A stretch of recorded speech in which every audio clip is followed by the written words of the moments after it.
where I did the panel is focusing on case studies and mindfulness on the ground and those with the value of the business value. So we'll start with our first speaker, of you.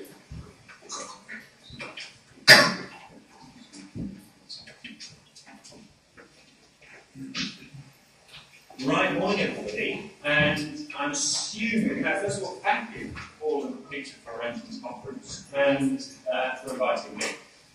Wasn't invited or what I was told I had to do. Also, thanks to the Heritage Lottery Fund for helping to produce the leaflet. I only found out this morning we actually helped pay for it. Which is that's a real trick, because I said it's not my department, you've got to ask the other department, and they said yes. The reason there are two names up there, and Gareth isn't here, if he is, I apologise, he's not completely appointed me, I just wasn't with him at 6:30 this morning when I was making it, so I went out and him to California. Gareth is responsible, and he was here yesterday, for having produced this book, which I think forgot. And if you haven't, it's on the website, and I'll put the website there. If you've read my paper, you're a sad person. If you haven't, you must, because I'm not going to deliver the paper. If you want to know all about the Heritage Lottery Fund, it's in here. It's our next 5-year plan, and that discussion about whether there should be national agendas. Basically, our national agenda is making a lasting difference for heritage and people, and I want to focus on people in the next 8 minutes.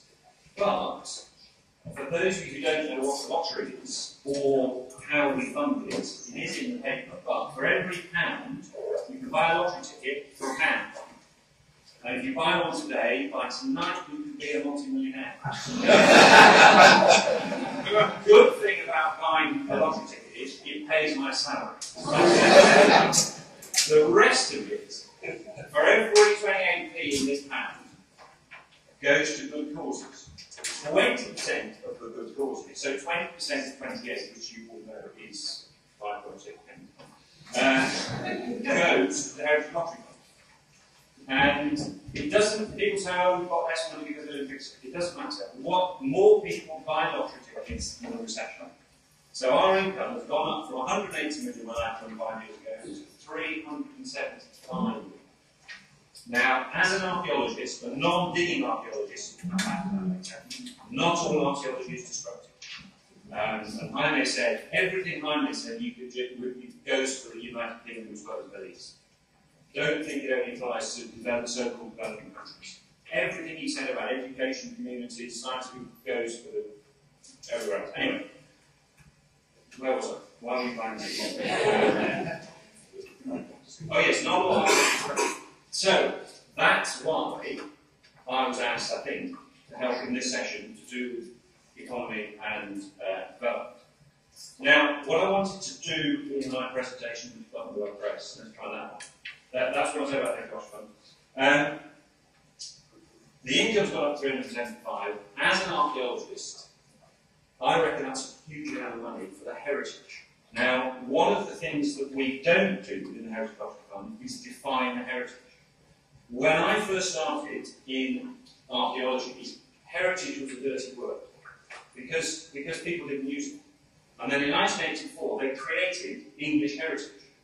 And a member of staff, because we had the grand title Inspectors of Ancient Monuments, Cultural Resource Management, said, English heritage, the name will never catch on. We are the Historic Buildings and Monuments Commission. Well, who knows English heritage subtitle is the Historic Buildings and Monuments Commission? The heritage is as broad as it's long, and one of the ways of trying to understand it, this is in the paper, is this heritage cycle. Now, somebody said it should be a double helix. That's far too complicated for me. I'm simple. Somebody said, Kate Hart, that the heritage cycle was invented by the Heritage Lottery Fund. I first came across it. Thanks to Kate, but through English Heritage, so English Heritage thought they invented it. In a sense, it doesn't matter who invented it, it's really useful as a way of getting through to other people that the heritage isn't just archaeology, that it affects everybody in society. And I mean, I started a lot of my work at the understanding end of the heritage, of the historic environment, but it covers everything.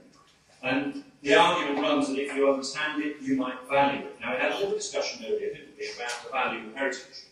And I was being provocative asking the question of could we sell some of the artefacts.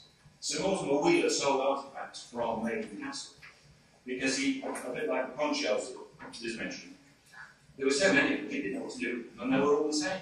So, why not?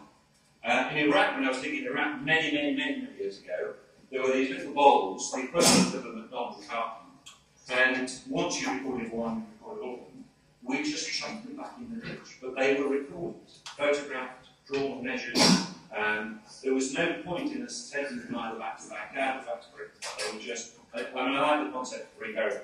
So there's an awful lot there. So the value can be everything. The other question I was going to ask was, if you had time today to go to the National Gallery, you would see 3 Titians on display. First time they've been on display together for 300 years, these wonderful pieces of art. 2 of them are worth £100 million each. Now, how can a piece of canvas with a bit of oil on it be worth 50 million quid? Anyway, if it is, then you care for it. If you care for it, you'll enjoy it. And the more you enjoy it, the more you'll understand it, and you keep going around in there. So, I've been told about 5 minutes, that's just not long. The reason I put this up is we, again, mentioned this morning, education is really important. We use this, I use this to train some of our grants officers, and ask that question, what is a heritage? The point, I made a point in the paper, the point is that the heritage is everywhere. Somebody will say, oh, that's the natural environment. There's no such thing as the natural environment. It's all been transformed by us. Everything you see there will have had some kind of human intervention. Equally, the SS Great Britain, one example of tourism, in a sense. If it wasn't for the SS Great Britain, fewer people would go to Sydney, Bristol. They come from all over the world. £11 million Heritage Lottery Fund to get it into the state that it's in, but it's a brilliant display. And therefore, it's done. I haven't put figures in there, but in the paper, but I will in the published one, but just how much that's made a difference to the economy of somewhere like Bristol. In the paper, there are figures about Liverpool. And yesterday, the reason I couldn't be here yesterday was that I was at Chatham Historic Dockyard for a committee meeting that we had. And Bill Ferris, who's the man who runs Chatham Historic Dockyard, and he's a heritage specialist, but he's become a businessman. And he said, this is our cash cow. So this building, one of many in Historic Dockyard, is what allows his company that manages Historic Dockyard to keep going.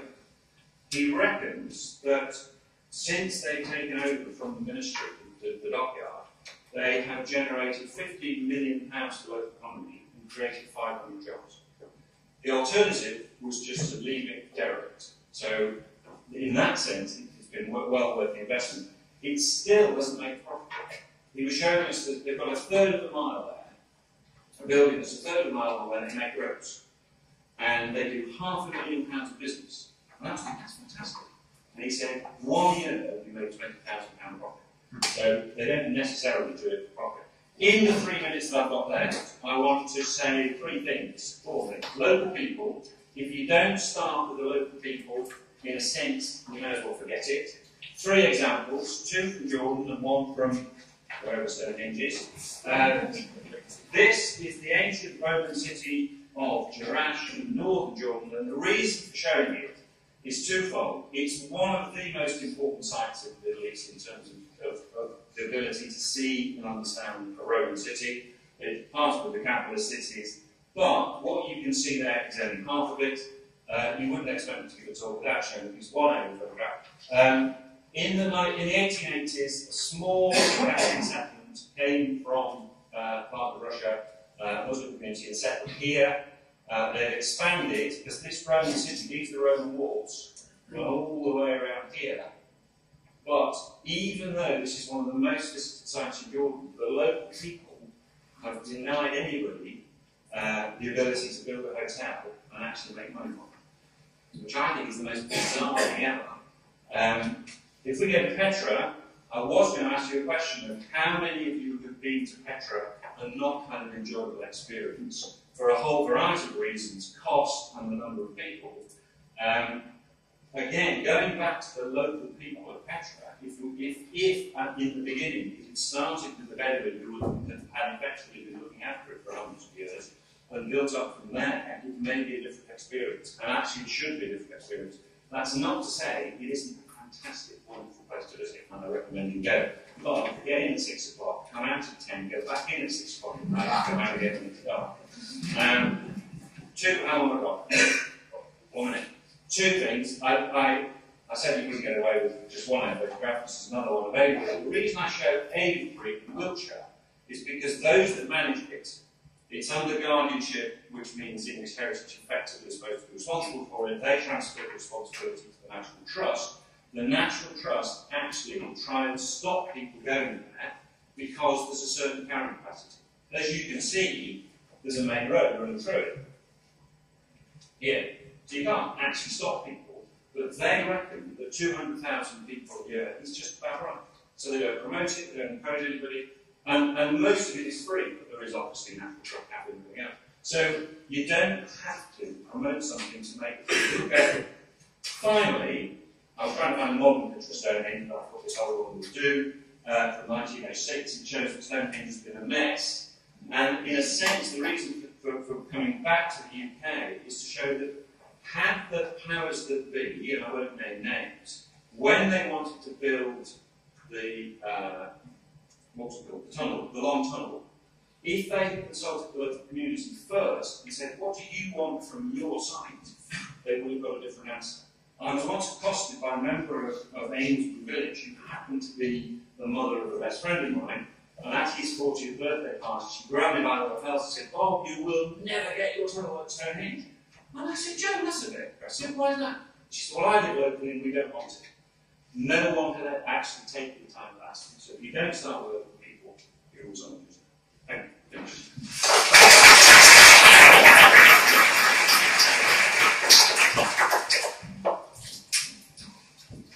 Thank you very much.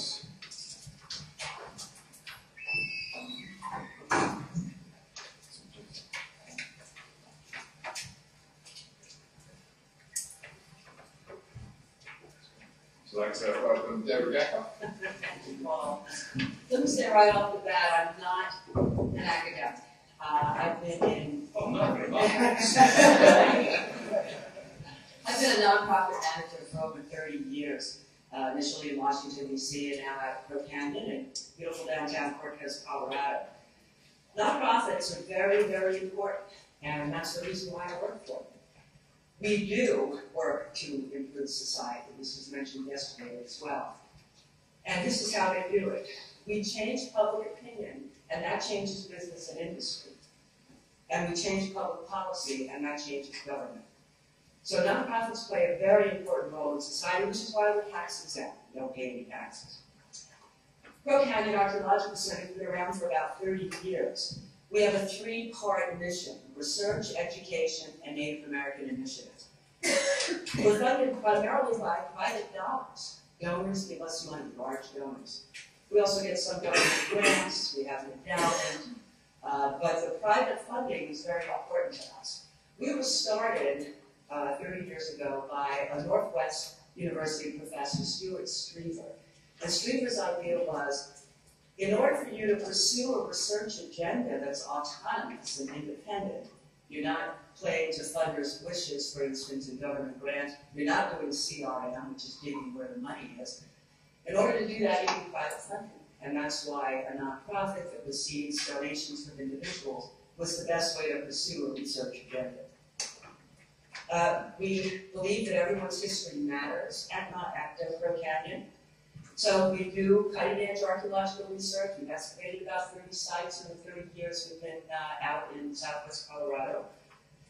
We bring school children and adults there to dig with us. Someone talked about authenticity the other day. We use 4th grade students, 5th grade students, right up through high school, and adults who pay to come to Crow Canyon to excavate our sites. So some of my PhDs say that their dissertations are based on the work of Kenny Williams in the excavations. It doesn't get more authentic than that. And we do all of this in collaboration with American Indians. NAGPRA, which is the Native American Graves Protection and Repatriation Act, changed everything in the United States back in 1990. So Crow Canyon embraced that. So archaeologists still resist working with American Indians. But at Crow Canyon, we formed an advisory group, and we do all of our research and education in collaboration with American Indians. We also do heritage tourism, take people on trips.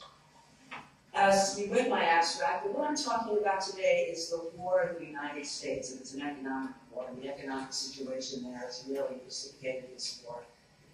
And it's over the public lands. Do we protect them, or do we develop them? Do we privatize them, do we sell them off, or do we hold them in trust for all Americans, which is why they were originally set aside? There's a great deal of cultural resources on public lands in the United States.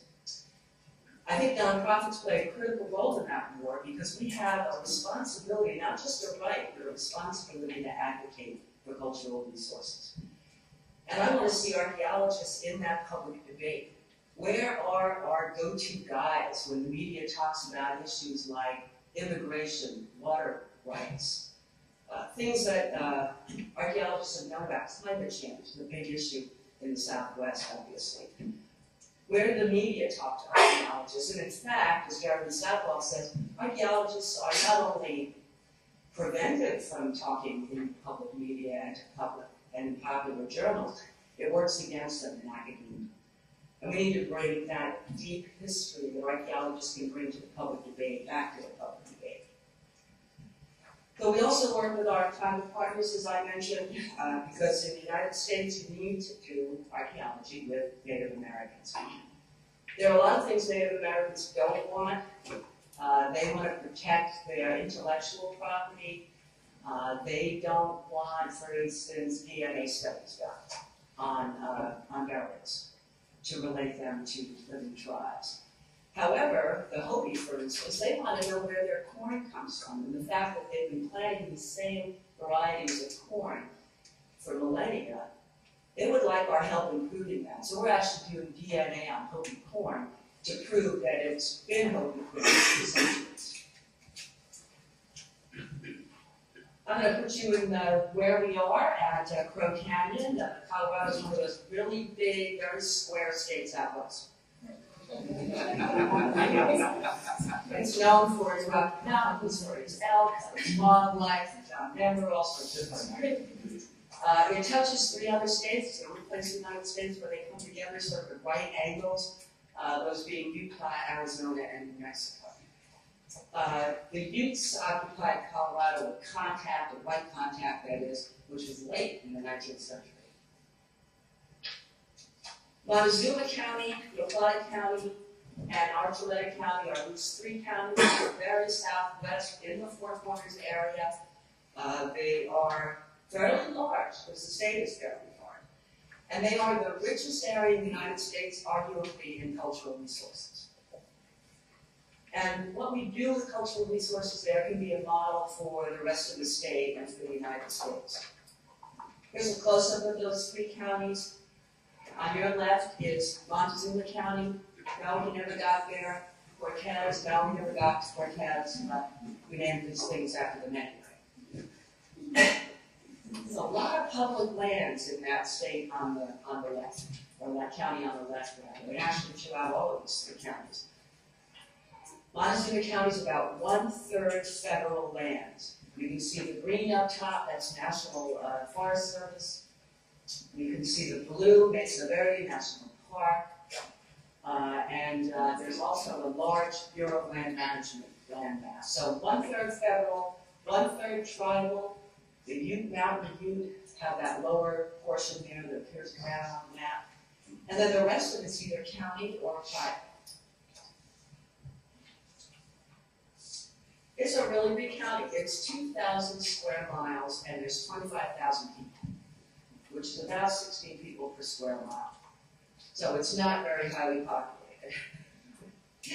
But it has been inhabited since AD 600, when the ancestral Pueblo traveled there. The Neolithic Revolution enabled them to grow corn, and for them to be able to live in an area that's very much a desert at that time.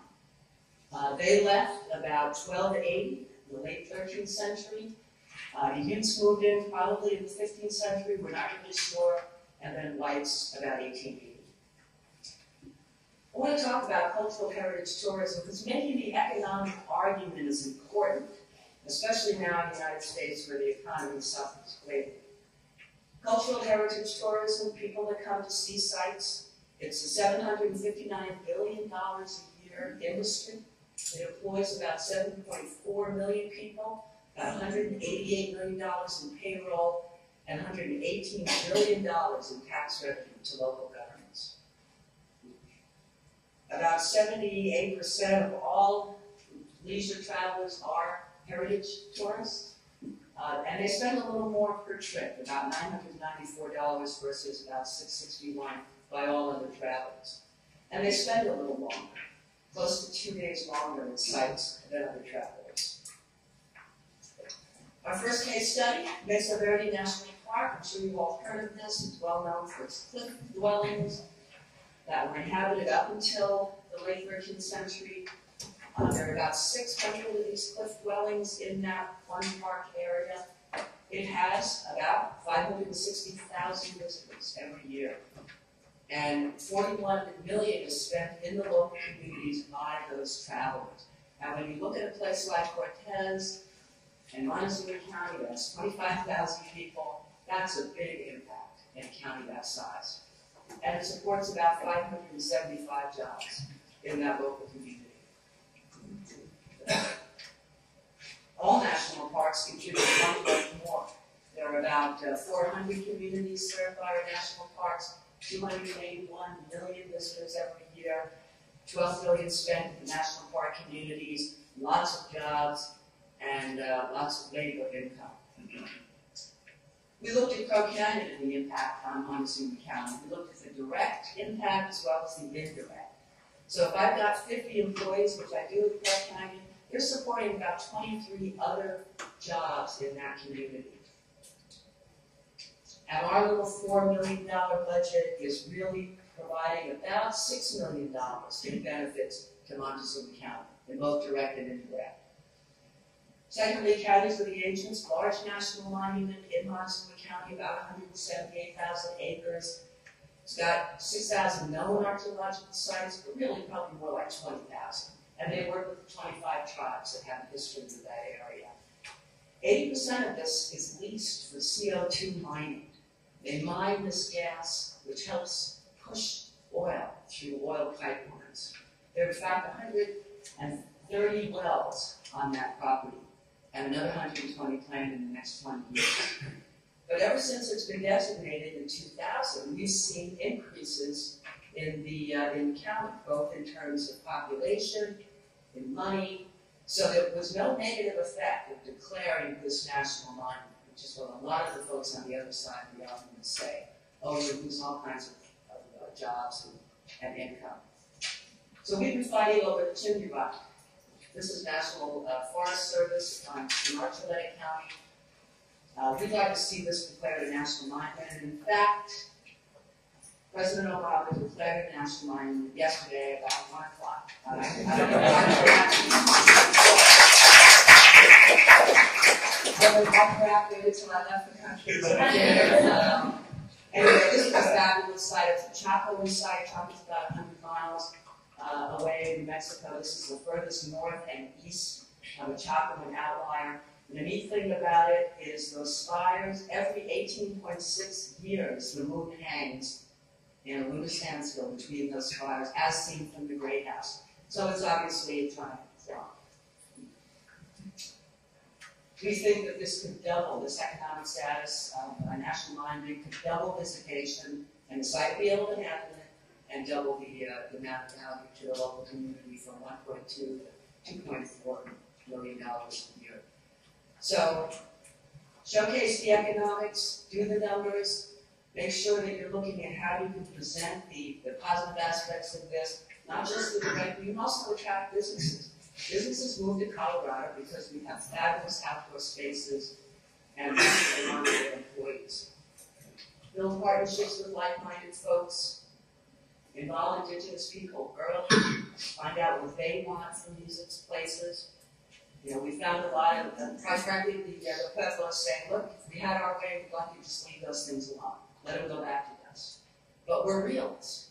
And we realize that educating people who visit these sites about us and how we're still here and we still believe our ancestors lived at these places is worth more to us. And how do we put a dollar figure on that? Collaborate with governments, I think that's important. Nonprofits can leverage government, and we can change public policy to change governments. Be relevant to your people, which is what advocacy can do for nonprofits, and share that knowledge with our decision makers. They need good information in order to make good public policy. Thank you.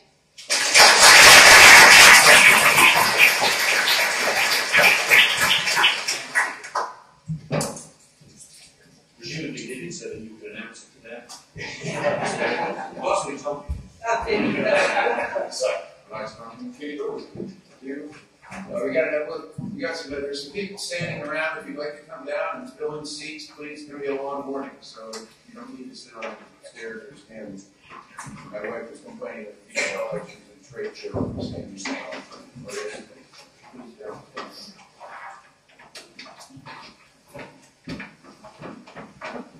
Okay, I thank you all for being here again. I'm looking forward to discussing with you a little bit about what I've been doing.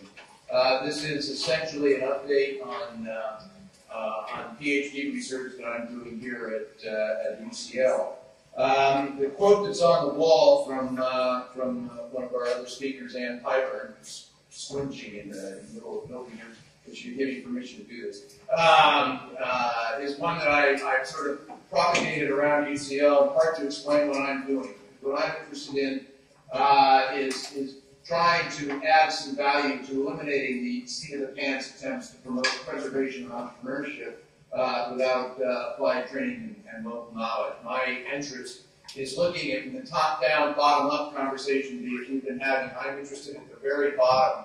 Are there things that we can learn how to do better at creating a sustainable, truly sustainable community projects at the very bottom of the pyramid that we can discuss it? What I'm doing really comes out of 4 streams of scholarship, and they got short shrift in my paper. They'll get somewhat short shrift here. You'll have to wait for my thesis to get the full theoretical exposition because there's no time. But it flows from four real streams of both theoretical and practical thought. The first is an emerging body of research and benchmarking of best practices in the management of nonprofit organizations in the United States. And indeed, it was while serving as chairman of 2 major nonprofits in Philadelphia that my interest in this whole field was first peaked. For example, if you're interested in this, I would recommend the Grant Thornton accounting firm's website on nonprofit management. Next, I come to this as a former economist who became interested in a branch of the discipline known as institutional economics. Institutions in this sense include formal commercial entities such as corporations, and ways of doing business such as payment terms that become customary. They're in Douglas North's phrase, the rules of the game that govern how organizations operate. Economists began to study this field in an effort to understand what function institutions play in the economy and came to see them as ways to reduce transaction costs and risks in a world where, contrary to simple-minded exposition of the theory, information is not perfect, markets can fail, people can't be trusted, the future is unknowable and therefore risky. Some of the things we heard from Arja Palmer yesterday. Third, the late Eleanor Ostrom and her colleagues in Indiana took this field a step further and explored the institutions associated with long-surviving regimes for governing common pool resources. Irrigation systems, forests, grazing commons, and entities like that. From their meta-analysis of hundreds of studies of community-managed commons emerged a series of very specific institutional features that they associated with sustainable, user-based management of common resources.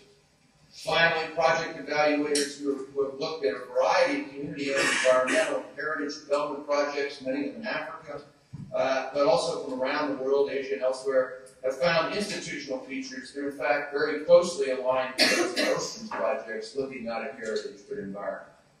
My research is examining long-surviving community projects that have linkages to heritage and archaeology to see if the institutions the communities have created to govern those projects resemble the institutions created to manage traditional common pool resources.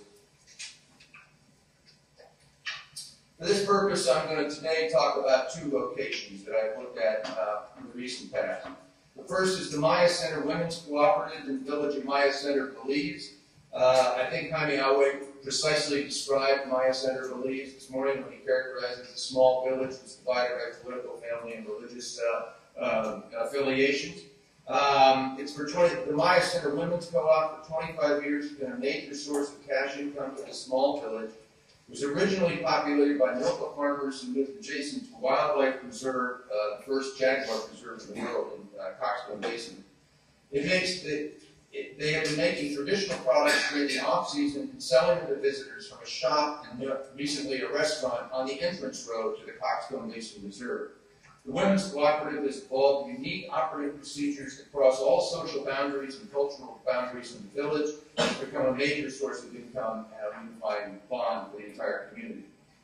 The Burtenshaw Center in Kilfenora, Ireland is a museum, tourist information center, craft shop, and community restaurant in a small village in County Clare in Western Ireland.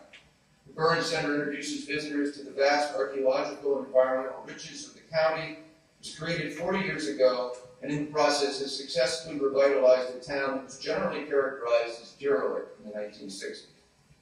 Its institutions are largely built on the tradition of rural cooperatives in Ireland and the high level of community activism that has characterized Kilfenora both then and now. These are two village cooperative ventures that could not be more different in their settings, yet my paper argues that in the spirit of the institutional characteristics identified by Ostrom and others, they have deep commonalities that can be linked to their sustainability. Now in the paper, we're going to goes into more detail about the actual institutions in each village, but because the organizer has been strict on time, I'm going to skip those. Rather, what I want to describe to you is sort of the summary points that I've drawn out of this. And I'm not suggesting here that this is that I'm going to present a replicatable model that can simply be rubber stamped. Rather, for those of you who saw Pirates of the Caribbean, you remember that the Pirates Code was defined more or less as guidelines. Well, this is more or less in that category. As I say, the paper more fully describes the two projects, and I'm going to lead to the conclusion. I want to focus on 6 essential features that are common to both of these communities and central to the thesis that archaeologists have much to learn from studying the institutional operations of long-surviving community projects. The 6 are: 1, both of these community projects have democratic collective choice systems for their governance. Both are managed through operating committees, but they are elected by and responsible to the full membership of the organization. The democratic character of these organizations is important to their legitimacy in the local community. Second, there is full financial disclosure in both groups. This enables members to monitor the activities of the management committees and the handling of money, and there are sanctions for members who do not meet their obligations, albeit those are more stringent and elaborate in Maya Center than Kilfenora. But the fact that members of the organization know what's going on with the money is absolutely critical to the credibility of these organizations. Third, there are institutional features, regular elections, term limits, democratic procedures to resolve differences that facilitate change by infusing new blood and create accepted mechanisms to resolve conflicts within the organization. These are features that are built into, in the case of Kilfenora, a constitution, as they call it, and in the case of Maya Center, an informal understanding evolved over 25 years of how they make decisions and who runs the organization. It's all described in the paper. Fourth, and critically, each of these ventures is extremely important economically to the community. It's the economic value that drives the willingness of people to volunteer to the organizations, to sustain the organizations, to come together to resolve their differences, and to cope with changing circumstances. Fifth, the creation of the organization is linked intimately to local leadership. In Maya Center, it was the mayor of the town who helped the women of the community build that organization.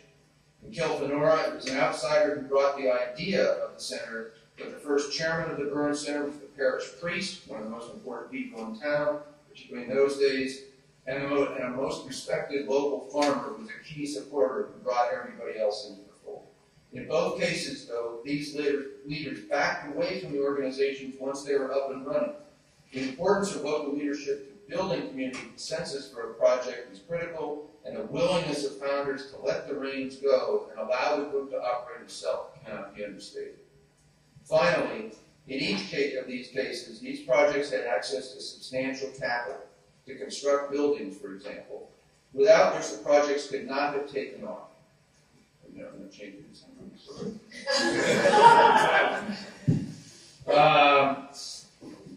Finally, in each case, these projects had access to substantial capital to construct buildings, for example, without which the project could not take off. While sums were not trivial, by development project standards, they were small and the payoff was lasting. Most importantly, both the funds and the other technical and managerial and substantive assistance each group has received from government and NGO organizations, and there's been a lot, has come in a light touch form. That is, the outsiders did not dictate the operating rules or micromanage the use of funds. They taught, they advised, but they allowed community people to operate their businesses as they saw fit. Oh, that's it. Lesson I hope, sorry, I'm not very good at this. You don't do this in my business. The lesson that I hope you draw from this paper is really quite basic. Governance institutions matter a lot. It matters who creates them. It matters what form they take. It matters how rooted that form is in local traditions and community political realities. And it matters a lot how outsiders interact with the organization. The reasons for this are again basic. Institutional features of the sort found in Pilfanora and Maya Center enable self-governance, facilitate the establishment of trust and resolution of conflicts, create the flexibility for change to occur when necessary, and most importantly, help to sustain the widespread economic benefits to the community that provide the essential incentive for volunteers to keep the institution alive. Thank you.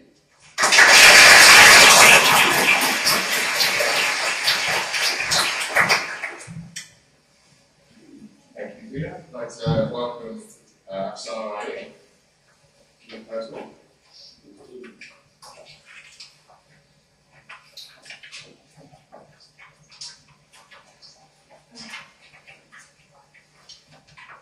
So thank you so much. I'd like to begin by showing a couple of photos that I took last summer right before my field work.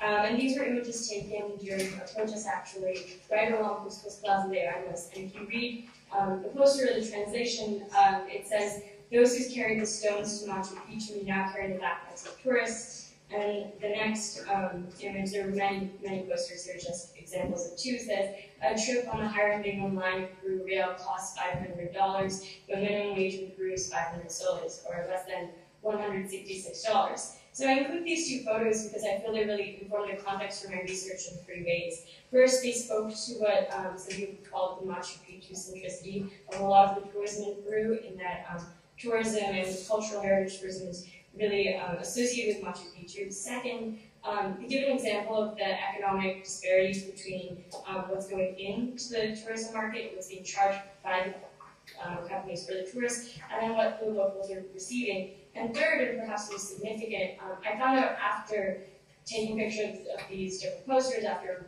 trying to research a little bit about what this protest was about, that it was actually sponsored by a bank. So the bank had gathered these local people together and had, gotten them allowed to make posters and stuff. So it just kind of speaks to the complexity of any issue in any area.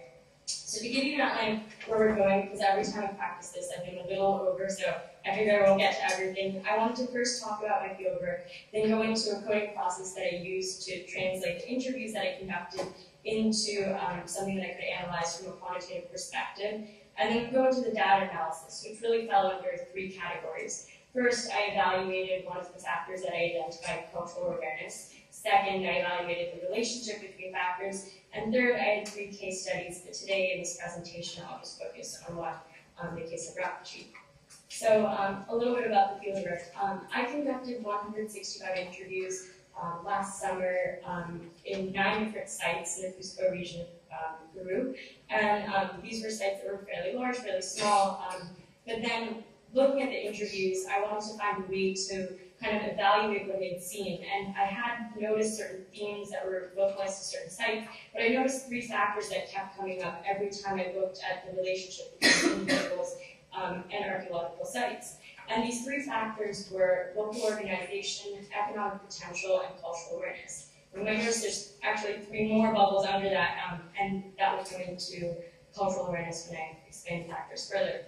So instead of looking at how much money was entering the site or how many tickets were being sold, since that didn't necessarily translate into local income, I looked at economic potential. And by that I mean I asked individuals how they felt their business had changed in tandem to levels of tourism.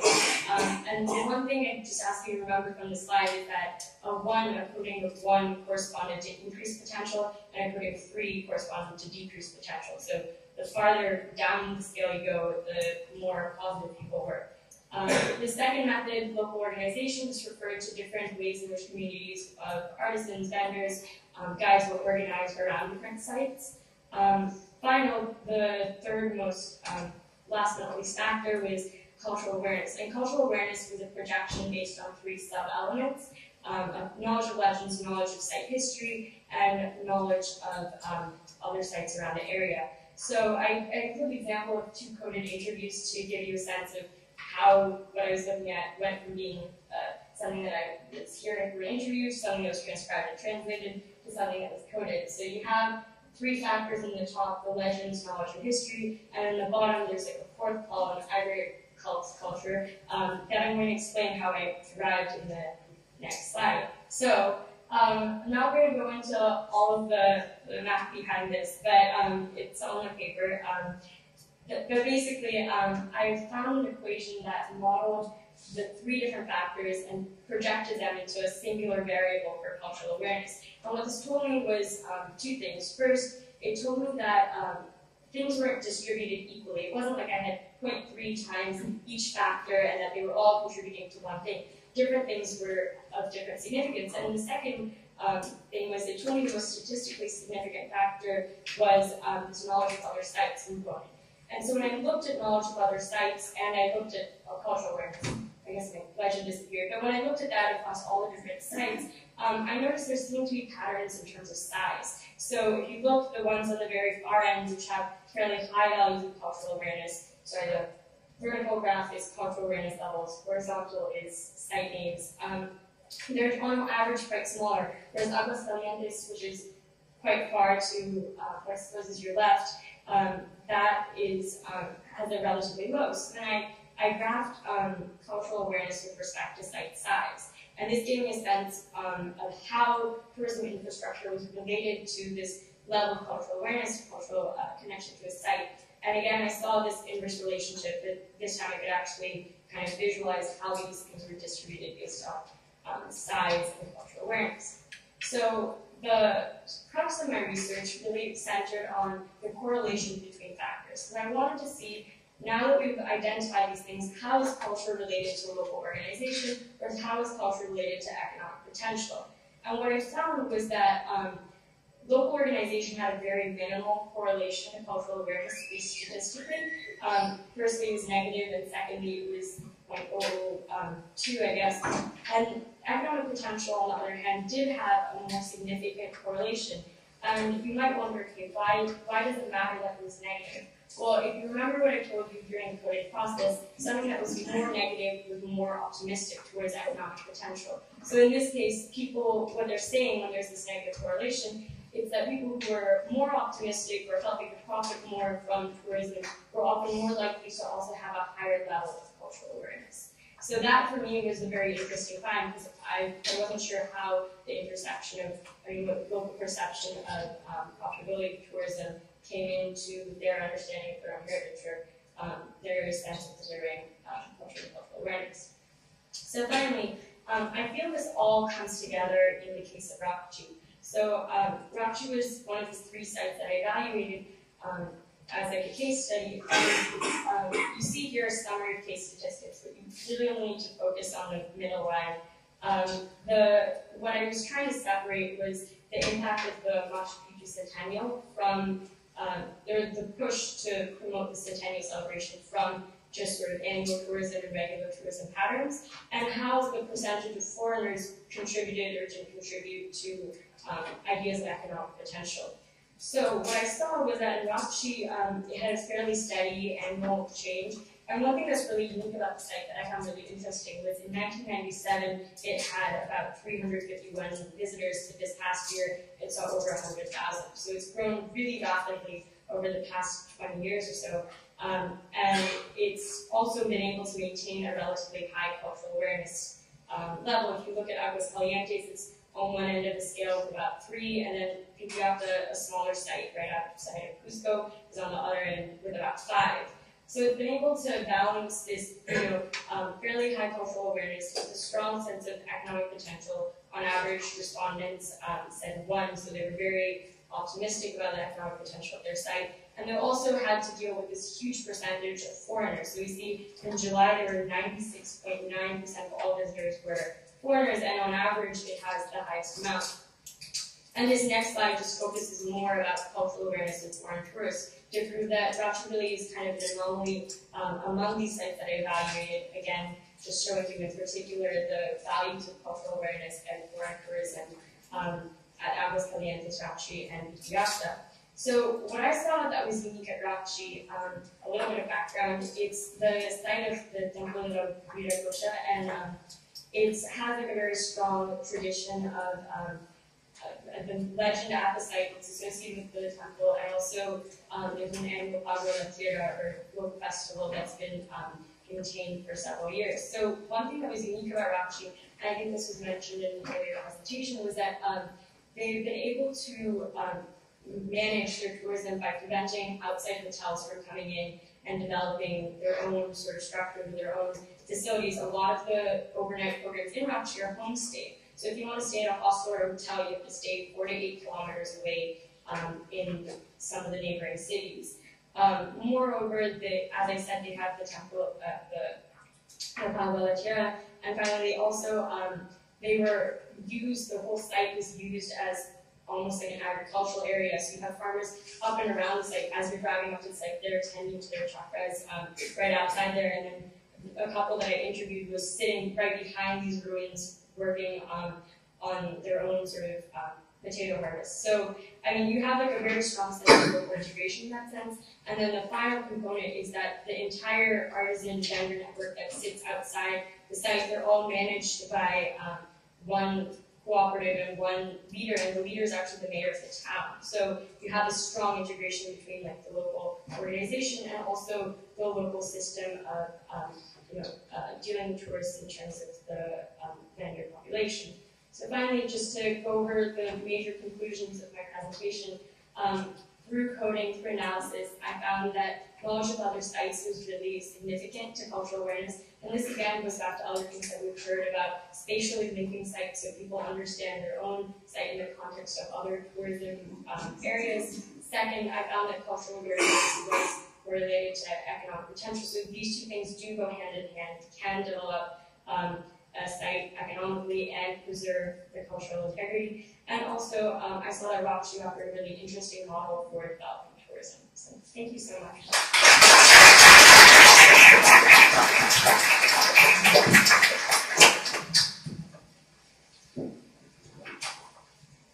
Thank you very much. Welcome, Terry Little.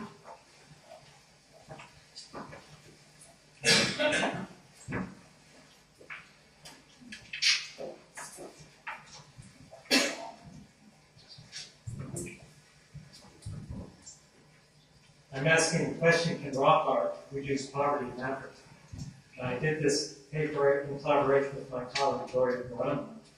You can see the picture she's not able to attend today. We're both grateful for the opportunities that she's been calling us. A few slides, just a quick overview of rock art in Africa. Mary Leakey, a founding patron at Trust for African Rock Art, says Africa has more rock art and the greatest variety of art of any continent on Earth, as well as some of the oldest. Just a quick overview of where there are concentrations of rock art that we're wearing. A swath through the Sahara, up through Morocco, and then another concentration in southern Africa. Tara works throughout the continent. We're an NGO based in Nairobi. Our main missions are awareness and conservation. One of our biggest assets is documentation. We have over 20,000 digitized images of rock art in 19 African countries. Community engagement is the theme of this panel. We use it at Tara as both an outreach and very much as a conservation strategy. So when we're talking about conservation and what are the threats we're talking about, a few slides. The natural threats of wind, the elements, rain. This is in Libya. This is in Western Sahara. Total of time on these engravings. And then the human threats that all too prevalent, I'm afraid to say. Dennis and Patrick thought it was important to leave their names on the site in Takapal in Kenya.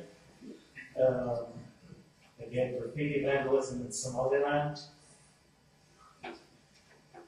The oil exploration, I think, and mining in general are brought in. I mean, isolated sites people haven't visited for a long time. But now with exploration, we have people coming in and also thinking that it's important to leave their mark.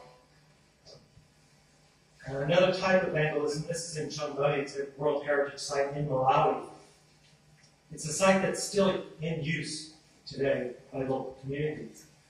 And unfortunately, in this particular site, during one of the initiations, this one I understood, some of the girls who were there decided to flake off some of the paintings there. You also see a mound, a termite mound there. So that is also another type of natural threat that we're not really dealing with that much. Looting. This is in Morocco, a site that between the first time it was documented and 5 years later, 90% of the rock art either been removed or have been attempted to be removed, resulting in the breaking, in which case the loot is just left it on the ground. And this, Morocco is where this is an especially big problem. The closeness, proximity to Europe, to the Gibraltar Strait. I understand a lot of this ends up on the markets in Europe. I haven't seen it myself. I don't know the real situation, but in any case, it's disappearing. Charcoal production. This is another World Heritage Site from Goa in Tanzania. A particular problem in Goa, treasure hunters. There's a long-standing myth that the Germans in World War I buried gold beneath the rock art site. So this continues to date, people digging out below the rock art. Quarrying, unfortunately, also, this is the example I'm showing is in Kondo, but I've seen this in many, many sites, right? Affecting both the landscape, right up to the rock art, but in some cases, the rock art itself being removed and turned into construction materials. So, problems, then what do we do about these problems?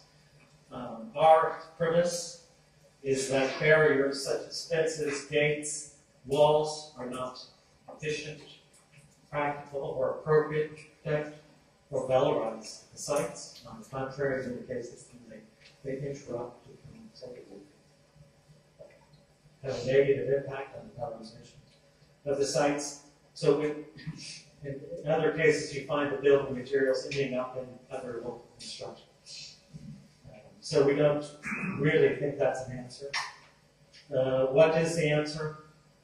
We think that involving communities. If communities are involved in their heritage, if they understand, or if they see some value in that heritage, they're going to be in the front line of conservation.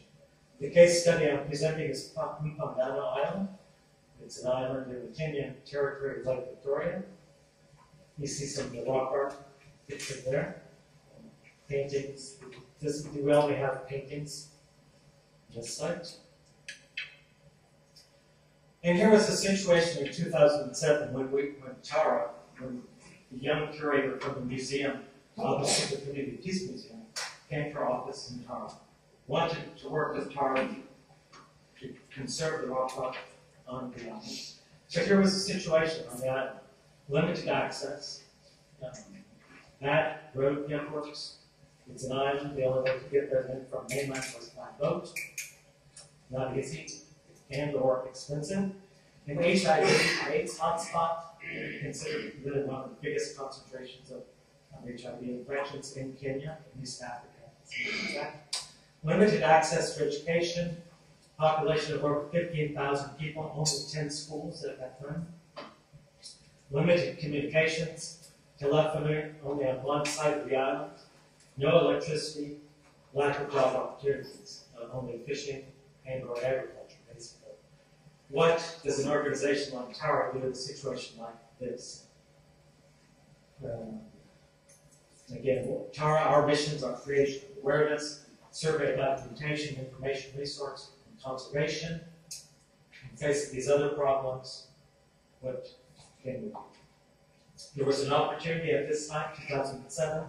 The European Union and the Tourism Trust, Kenya Tourism Trust Fund, had funds available to develop a Western circuit of tourism. We managed to get a grant of $250,000 to undertake this process, to undertake this project. Here you see Jack Bologna. He's the young curator, founder of this museum, Albasuba Community Peace Museum.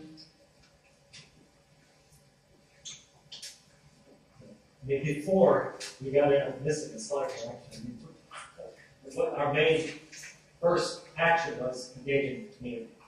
And I think we were fortunate here that maybe one of the key positive aspects was that the community came to us with the idea. So we had something very strong to work with there. We immediately recognized that we could not just do rock art tourism. Very few people coming to visit three, not spectacular rock art sites, interesting rock art sites. So we figured we have to combine this with the other assets of the region. This includes the lake, landscapes, birds, and the Suba culture. A big part of the project was infrastructure. That was the main part of the budget. This included creation of piers before you had to walk through the muddy lake water to get to access to the site. We built piers. We had a motorboat. We had a traditional wooden boat built there. Signage, creation of trails to the rock art sites, adding different stories to the rock art stories. The main infrastructure project was the creation of a museum and a community center. You see here the original museum. Our first idea was just to build a museum. Talking about it with the community, we decided to build a community center and a museum. Community center, not just as a meeting place, but also a place to generate resources to run the other activities of the museum. And I would say this was one of the most successful ideas of the project. Tara, since 2010, has not provided any other funding to this project. Since that time, the generation of funds to the community center, the bar, restaurant, seminar room.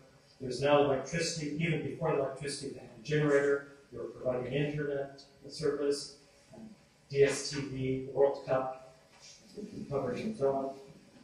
So that's so the results. Employment.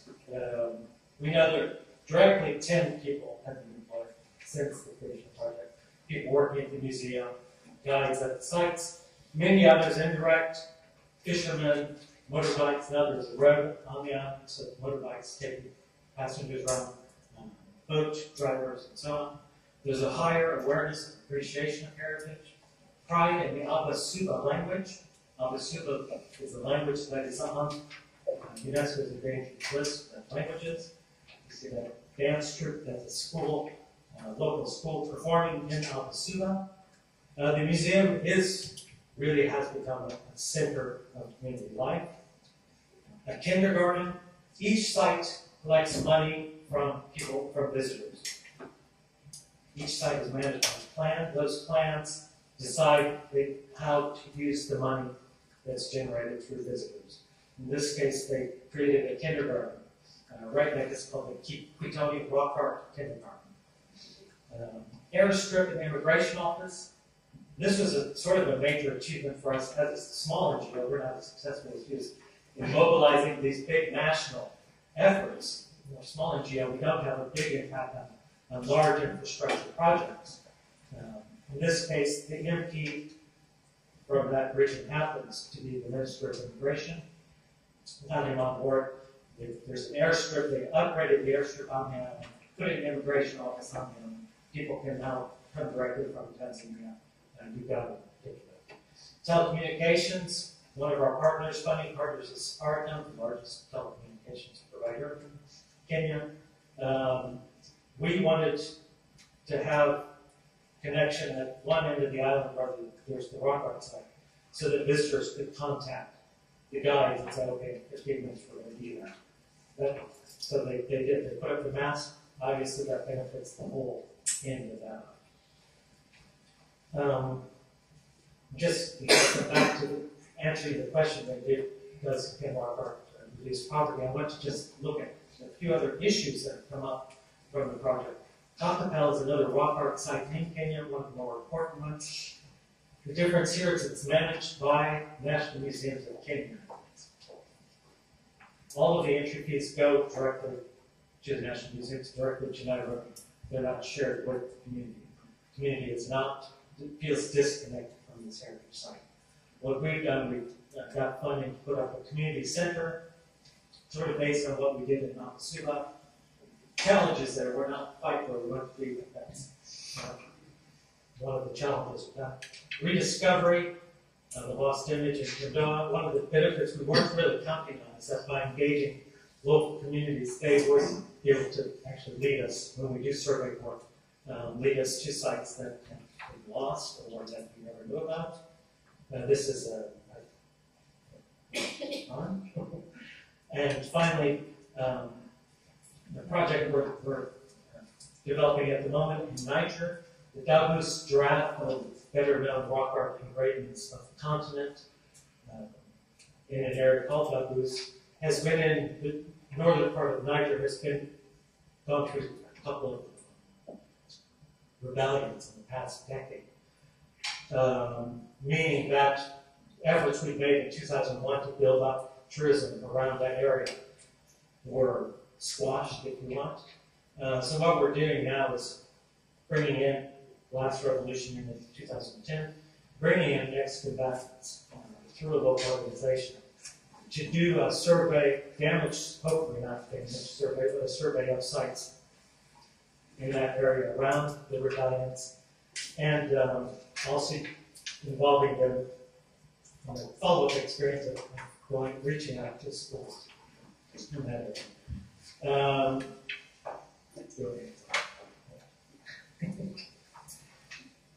The latest challenge we have is in Kisii, Western Kenya. Here, a situation I'm not that optimistic about. About a year ago, we were told about some engravings in this part of Kenya. Nobody, as far as we know, nobody's researched them, nobody's documented them. We don't know, and they appear to be quite ancient, quite interesting. The real direct threat is that Kisii is the capital of area in Kenya where they produce a lot of the soapstone objects. I think you see them even on the stores here, small ornaments, animals, and so on. So these sites are being quarried for creation of these new materials. Hundreds of people are employed in that industry. This is a site we documented last year, which has since disappeared. Can rock art reduce poverty in Africa? Kind of, sort of, maybe, I think. I would like to think so. What is interesting is that maybe, economically, the data is not yet in, but I think these other social and cultural gains that are made, I think we find it quite important. There is a publication, a case study of our experience available for free at our website. as well as all of our catalogs and other children's material, everything that we found.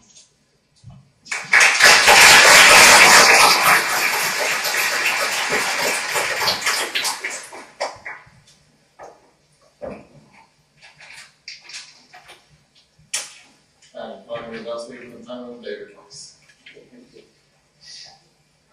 Morning, and thanks very much to the organisers, Peter and Paul, for the opportunity to be here.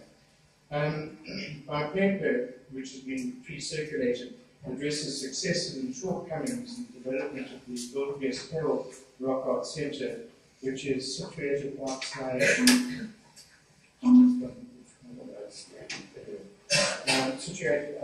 Kimberley in South Africa.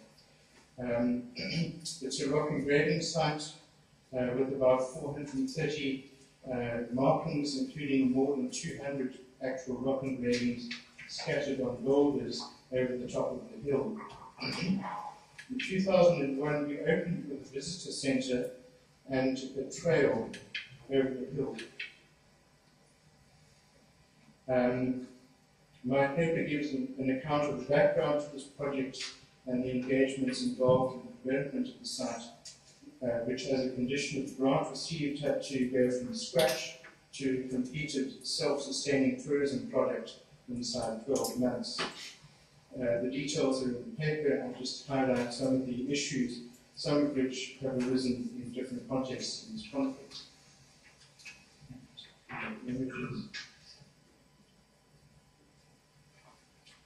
The first issue that I want to talk about is community. I gather it was subject to some discussion last evening. It's the concept of community and some of the implications of the way it is conceived in the context where I work. Part of the defining logic in both tourism and some aspects of development in South Africa is that communities are the readily discernible building blocks of the post-colonial state. The assumptions and expectations stemming from this view shaped many of the perceptions that needed to be negotiated by various partners in the development of the Wilkes Rock Art Centre. Hence, on the one hand, planners in tourism and community development had expected that they would, or even should, be a generally good match between an identified community and a particular slice of the South African past and even a geographical location. Thinking in ethnic, almost separate development terms continues to be an extraordinarily resilient aspect beyond what one might have thought its sell-by date with the end of the apartheid in 1994. On the other hand, the Kung and Kwe San people who own the site and other Khoisan groups and organizations have been very willing to resort in shows of staged authenticity to what Stephen Robbins calls strategic essentialism, hyping their own stereotypes and projecting an image of culture and ethnicity very much in line with that of the developers and planners. All of this is then usually expected to be manifest spatially in nodes and routes or themed experiences that tourism planners and marketers would tend to envisage, the landscape coming to be conceived as interlocking spaces like a well-articulated jigsaw puzzle. The problem is that the sites themselves seldom reflect this sort of route pattern.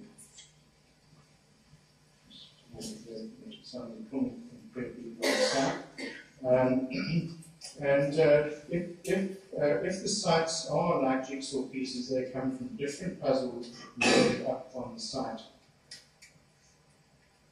We've got, for instance, 20th century farm worker ash middens and rubbish heaps. And these are provocative and a great resource for thinking about past and present. It also turns out that the communities are not so clear-cut and often ambiguous and have cross-cutting interest groups. The sites have multiple stories and meanings representing convergences of dynamic social processes in the region and beyond, connecting variously and with a diversity of people and groups through time. The controversy, which is referenced in my title, basically stems from competing claims as to whose heritage this actually is. that of Khoisan-speaking refugees, the Kum and Kwe, who can easily demonstrate their indigeneity, although they come from 2,000 kilometers away in Angola, or the Afrikaans-speaking so-called coloured Khoisan descendants of the Kimberley area, who lost their language in much culture in the colonial era. I believe that one of the successes of the Bewley Scale project lay in the way we negotiated and reflected this complexity and the development in the development of the site. But the pulls and stresses of both developer and tourism planner expectations and aspirations evident in the strategic essentialism of the Khoisan descendants have thrown up difficulties that at times threatened to derail aspects of the project. A lot of this is explained in more detail in the paper. Secondly, I'd like to talk about poverty. In the context of heightening economic stress, most acutely in the case of the Kum and Kwe, where unemployment figures worsened from around 70% a few years ago to more than 90% more recently. This is partly a factor of there being refugees in a broader community context that's not really accepting. Promises of material benefits for the Kum and Kwe from the Bewley scale development turning out to have been wide of the mark have meant that management of expectations has been a crucial thread in the operation of the site. Fortunately, we were able to secure provincial government subsidy amounting to about 115,000 rands a year, which is routed via the Great Museum, and the museum had been a major partner with the community steering committee from the outset. Had community leadership not been involved closely in site management on an ongoing basis, the situation would have been gravely more difficult. The failure of the site to deliver materially has also meant that other projects, which are not necessarily compatible with tourism development, yet to be entertained seriously by the community. This is the Kum and Kwe who own the land. And one of these projects is a solar energy generation facility due to be erected not far from the site. One of the elders remarked in a recent meeting that the engravings do not last, they easily damaged, but the sun lasts forever. Less easy to measure, though, are the ways in which the site has been a benefit as venue. Sorry,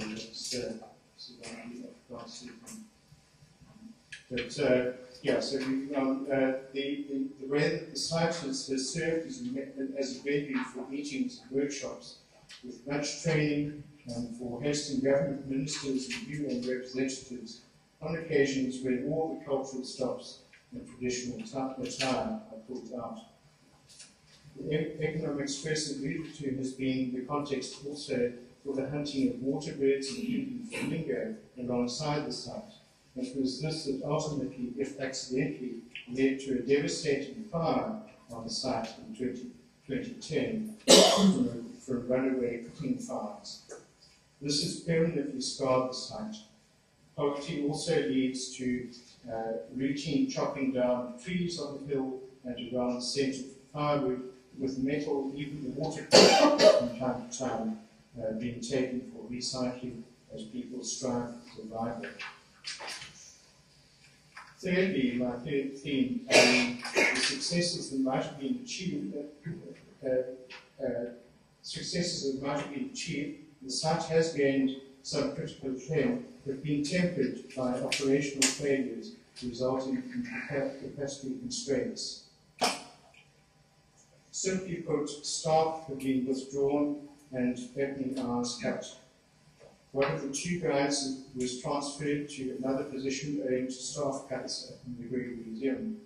As of August this year, Bewley Scale has been closed over weekends, and it was closed for the first 2 weeks of September 2012, which happened to be promoted in South Africa as both Heritage Month and Tourism Month.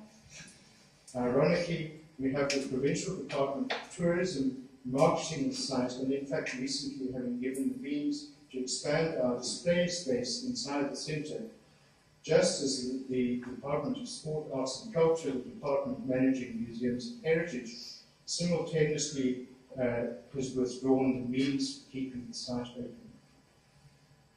We need to understand better the ways these various kinds of dynamics converge at different sites to generate or constrain the hopeful economic benefits from, in this case, rock art sites.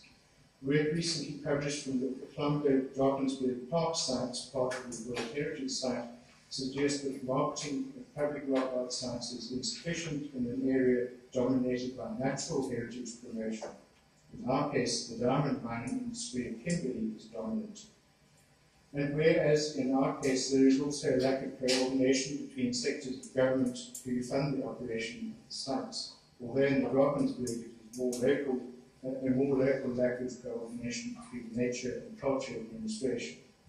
Another site in the region, Tweefontein in Namibia, on the other hand, is a remote site without significant local competition, while situated along the major tourist routes to the Etosha Plain, and it gets far more visitors than do the several Drakensberg sites and Gould put together.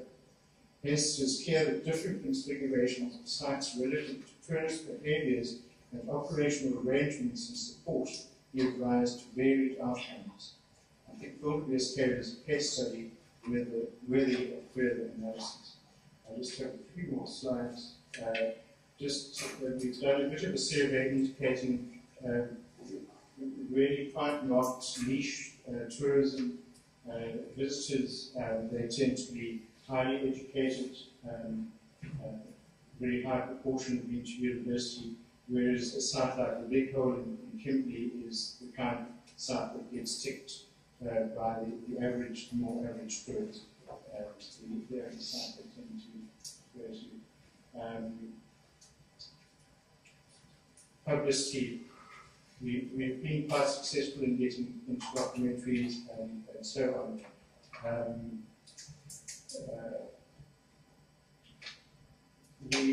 For visitors leaving the site, we try to encourage this view that there's lots out there. And yeah, thank you very much.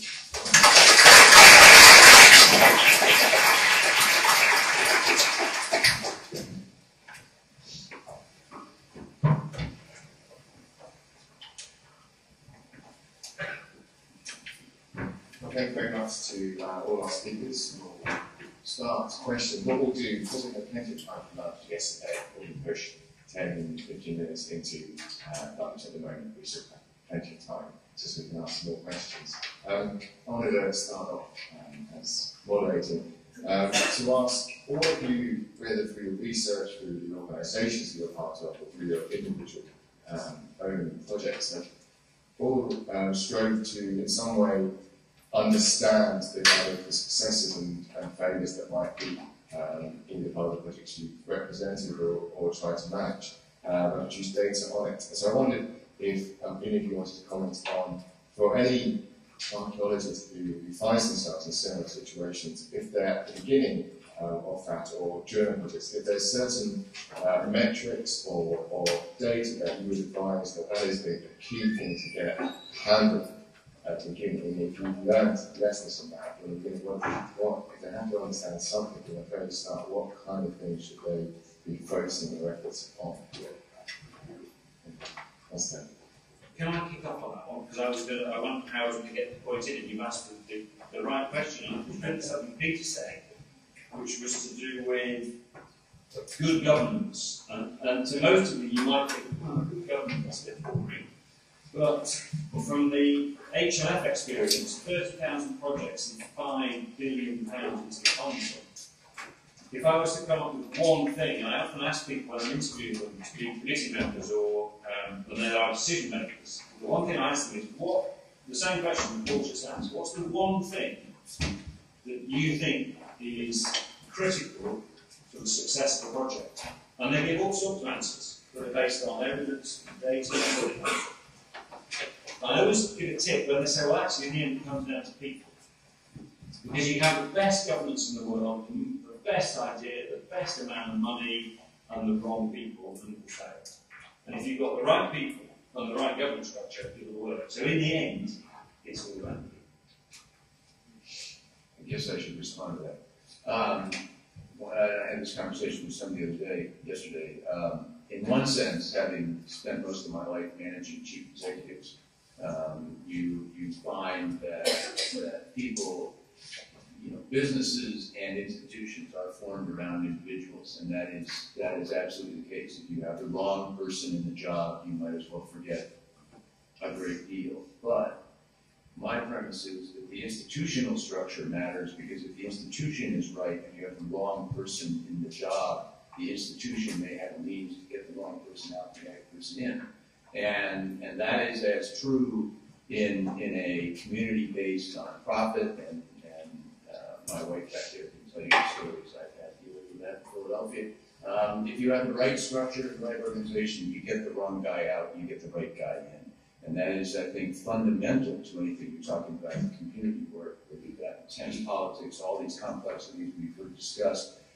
It is all about people, but the institutions make it possible to get the right person in the right spot. Yeah, I'd like to comment if I could. Someone yesterday mentioned the ethnographic research, which is very important, I think, in working with communities.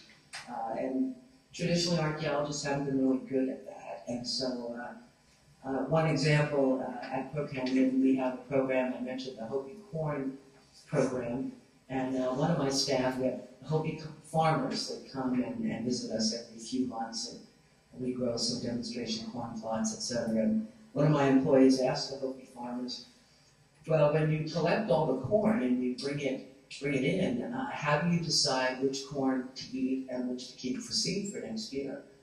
Well, the farmers looked at each other and started laughing. They're a matrilineal group. They have nothing to do with the corn. Once they bring it in, their wives and mothers, make those decisions. And so the farmers just laughed at us, because we really should have known that. We should have known that. And I said, where are the Hopi farmers' wives? That's what we need to bring in. So do your ethnographic research. I have one other data point that's critical that often isn't done, I think, and it's just getting the baseline right. If you're going to go in and do a project and you want to evaluate it, the first thing you have to know is what was there before you did it. And if you can't do it the day you start, then do it after the first year, and keep a running tab. And whether that's economic data or cultural data or attitudinal data, you got to have a baseline and know whether you make a difference. I think I wanted to make the point that 12 months is not enough time for rushing into a site development. In our experience with other sites, we've had community meetings where over a period of months, and each meeting is a different group from the community. So to make sure that you're actually talking to the right people, or you address everyone actually needs time. And unfortunately, we have governmental constraints in the 12 months is the period given. The other point, which I think is critical, is to find the right analogues for estimating visitor numbers and feasibility.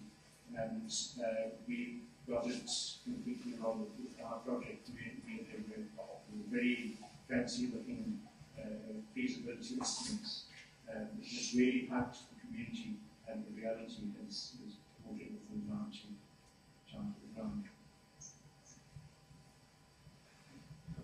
Anyone else? For me, the advice would be the importance of having objectives and knowing how to communicate those objectives to the people you're working with. So, and this issue of transparency that people understand. The other side of that coin, and that I didn't have time to show my last slide, was what not to do. And a project recently, and no names, no factor, but because we have heritage in our title, they obviously thought, well, we'll apply to the Heritage Lottery Fund. And this developer wanted to take a church out of a big development, and this is in Britain, and dismantle the church, rebuild it, make it a visitor centre and a heritage centre. And they used the word facsimile.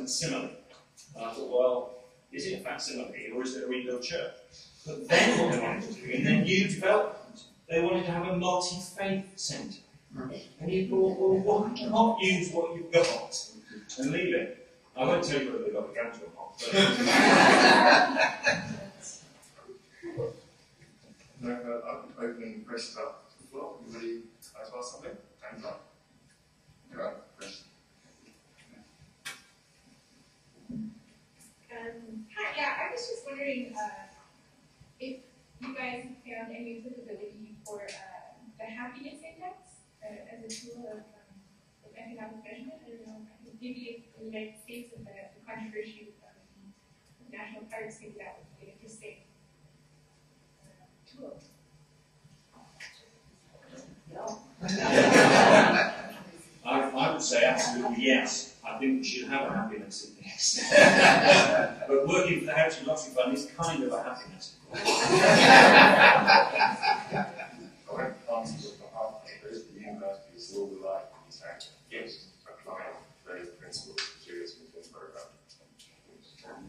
I would say exchange experiences is something that maybe is one of the very important things, especially in areas where there has been conflicts. Question fund.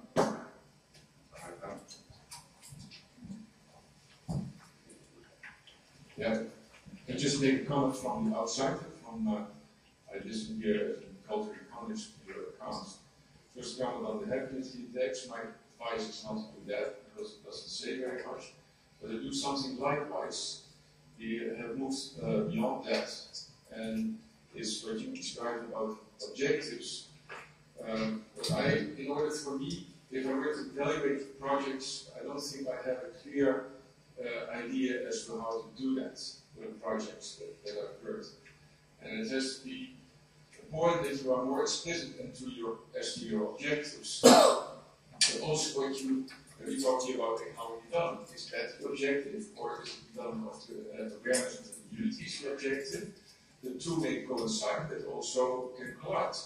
And that's not very obvious from what I hear. And so there needs to be more thought into it. If I am framed as an economist, health economist, your accounts, I miss a great deal.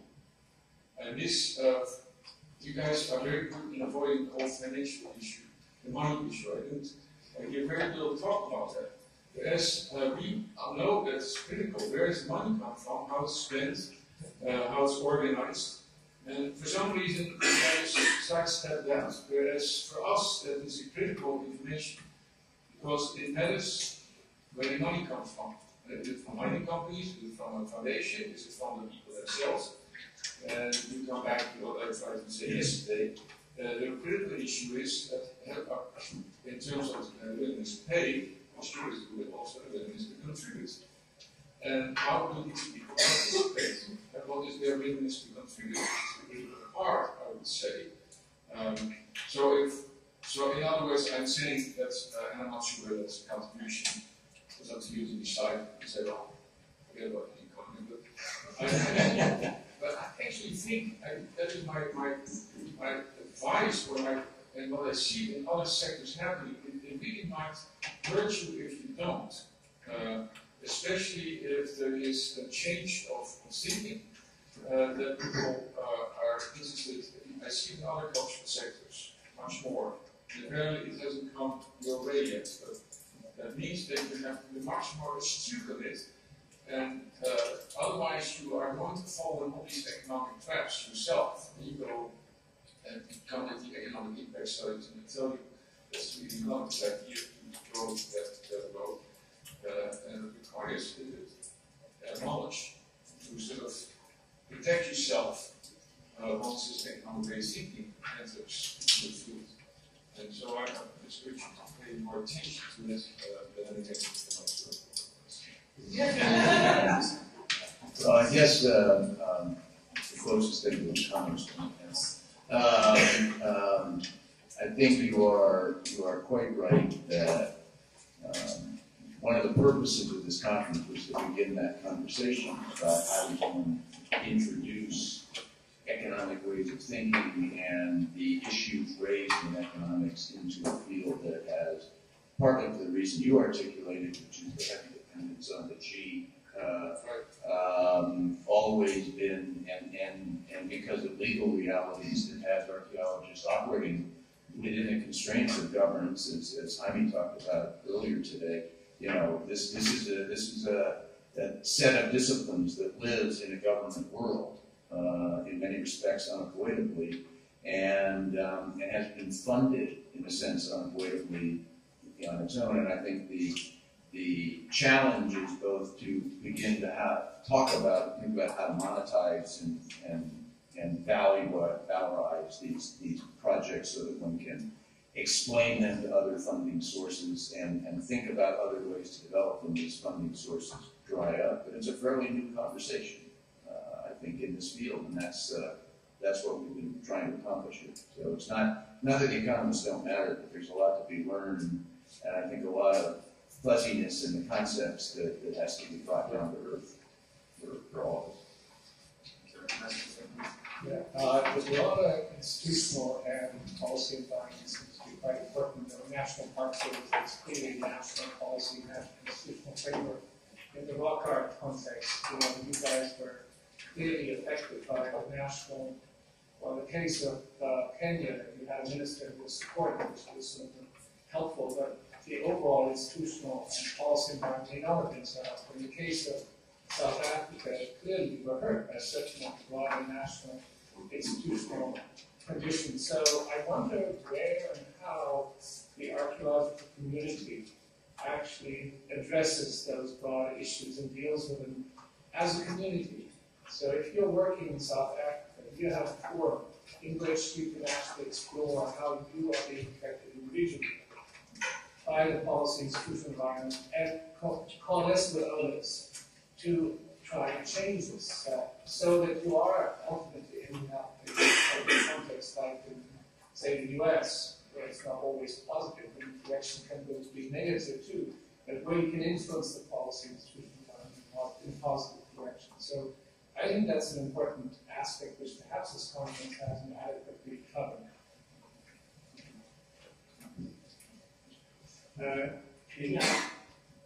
In South Africa, we've been fortunate over the last about a year ago.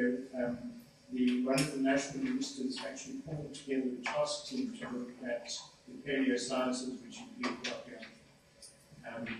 But I think one of the unfortunate things is that it was Department of Science and Technology, whereas rock arts tends to fall under arts and culture, and so on, and then we're also national and provincial levels. So these benefits of that kind of thing don't immediately get to where they should be, but it's the start of a very good process. Yeah, I think in the United States, the Society for American Archaeology has tried to address these public policy issues, but hasn't been as successful as it should be. And I think we need an organization that can do that can focus on public policy, a separate organization. Well, and part of that goes back to the economic point. It's not a data-rich environment. It's very hard to have a public policy conversation, certainly in the United States, unless you have numbers. And I personally share Arro's doubts about things like economic impact studies and things like that. I don't believe in without economics. But having said that, absent any data at all, it's very hard to have an impact in a world where public policy is driven by data. And that's one of the reasons we invited Apsara to join us, is we wanted to demonstrate that it's in fact possible to generate data, and you can go out and you can ask questions and you can run through it. You can produce something that the average public policy wonk in Washington will look at and say, okay, now I get what your goal was, and I get that you've got data to prove you did it. And that is going to be really critical to changing the conversation from one that does feel sometimes very airy-fairy to deal with the honest, to deal with this problem. How do you influence these governments? You don't do it except with data.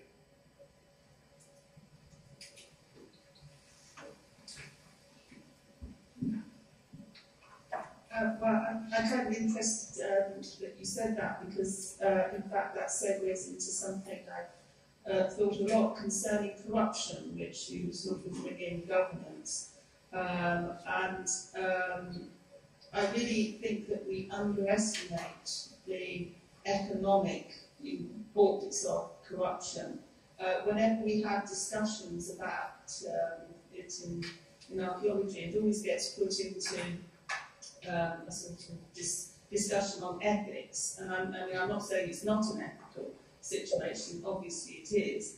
But as soon as you get into that, then you get into sort of subjects like cultural relativism and all these kind of endless discussions, which ultimately, although everybody kind of agrees, but you haven't actually got anything very substantial to give to any outside body.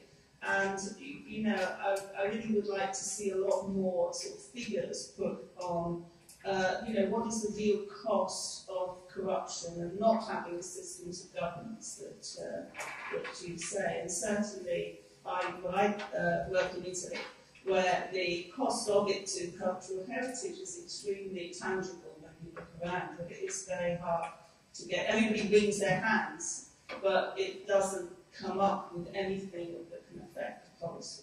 So. Any more questions? I think that archaeologists and those fact they don't have any data to speak of, they're also have been quite timid and reluctant to get involved in politics and in policy formulation. And I think one of the ways that we can address this is to include in the academic curriculum courses that encourage this and that give students the background they need to put archaeology into context, including into the public policy context. Yeah, hi. I had a question for David Morris. I was interested in your demographic information. So I have a question. How did you collect that, first of all?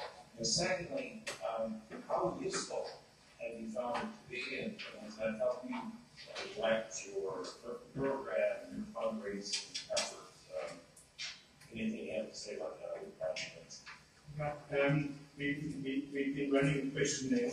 We don't have a very big sample yet, probably 150, but it's after the first sort of 80, I guess, the pattern seemed to settle.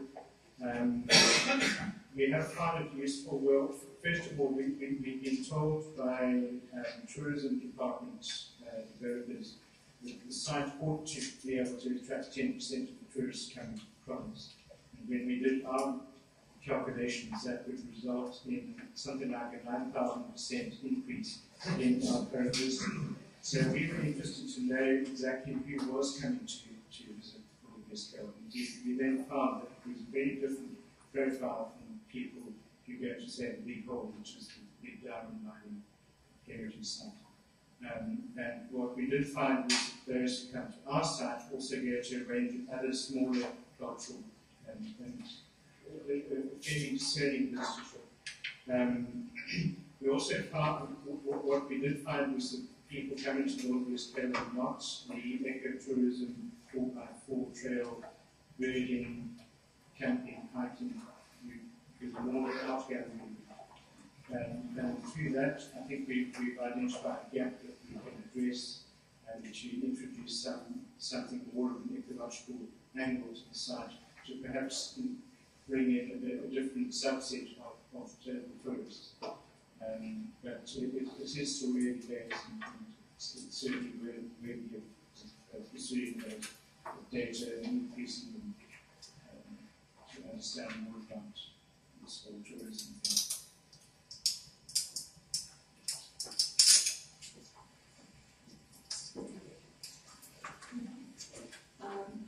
I just want to go back to what Iyer was saying about funding, where's the money come from, and sort of trying to break up from G, focus more on S, what S equals it, and doing greater aspects of public policy. And I know he's an economist, and I'm about to say quite maybe idiotic, but I'm going to go for it. I was just wondering how the panel might feel about archaeologists trying to break out to possibly more creative means of funding in the future, things like crowdsourcing, perhaps, things like Indiegogo or Kickstarter, or even common sites, which puts archaeology more so in the public sphere, in terms of attention, in terms of marketing, but more specifically, of course, in terms of funding. It's something that would require archaeologists to be more creative, and to think more creatively, to certainly write more creatively, and in a way that isn't so technical. But it's a way that I think will also, bring archaeology and cultural heritage into the field of S, and certainly make them bring archaeology into that contributing factor that Arnie has been talking about. Maybe not. We're going to bounce that to Shirt Vanderlyn, who joined us today, who's doing that. Well, yeah, thanks. I'm a little bit surprised to have the microphone from you. Yeah, I would agree. I mean, there are now different routes of trying to get funding and support for projects, heritage projects, which have been well researched. But as someone said, the issue in the development was much different from the issues in Europe or the West of the community gardens. At Golden Sites, we are a sort of an internet platform that tries to raise support for projects and tries to get focus support through crowdfunding for heritage projects. There are other initiatives in the UK that have been funded through crowdfunding, but more markets for excavation. What we try to do is actually to get funding for the bits of heritage projects that are quite difficult to fund. I mean, it's reasonably, well, not easy, but you can find funds for conservation research, but not really for capacity building elements, training local guys, funding the teachers have. That's what we try to do. What we find is that it's at the moment we feel that there's a big public interest out there, but it's getting to them. That is using social media as put out there are examples of trying to get this money. To get back to the issue of benchmarks, we developed software from the developing aids of industry, if you like. There are really clear benchmarks of, okay, for this project we're going to have so much more funds. And after this is quite difficult to say. I mean, that's something to use our project basis this amount of money, but it's lowest our project basis this amount. Excavations, this amount of exhibitions.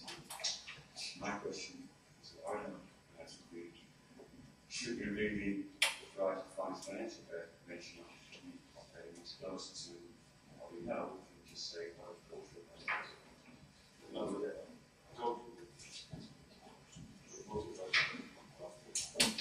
financial is an important need and also important criteria in terms of how well you succeed. So, and that includes a different challenge to archaeologists. If you do follow the trajectories that you propose, you also, because then you really have to put it out there and get people to sign on. And that's part of the sort of your emotion culture awareness, part of the awareness. And the more people, of course, contribute, the better obviously for the project, you say. But that's because you have cultural goals. And the financial goals are always means to the cultural goals. And that's in this sector very important to keep an eye on that. But before you know it, economic goals start taking over because some of the people think they're tough and harder and better, but that's not so. That's sort of, so you always have to figure out how your means of acquiring the finances, how that contributes to the goals you aspire. That awareness I haven't seen very much yet, but that's what I do. Sorry, well, I did want to just reiterate at Crow Canyon, we raised the $4.2 million every year, primarily from individuals. About 15% comes from grants.